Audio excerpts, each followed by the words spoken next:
সারাদিন রোজা ছিলাম, তারপরে ইফতার করে নামাজ পড়ে এই টিপটা বানাতে বসেছি। এখন টিপটা সেলাই সব হয়ে গিয়েছে, এখন সাইড আর নিচ সেলাবো।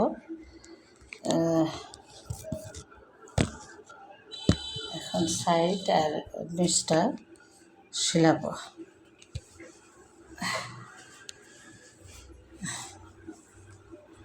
একটু ডিজাইনটা চেঞ্জ করে দিয়েছি।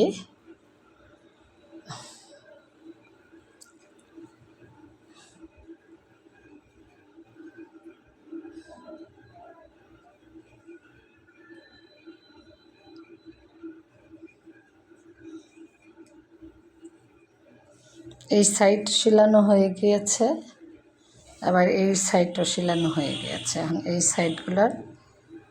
সাইডগুলো সেলাইবো আর নিচটা সেলাবো, তাহলে টিপ সেলানো শেষ হয়ে গেল।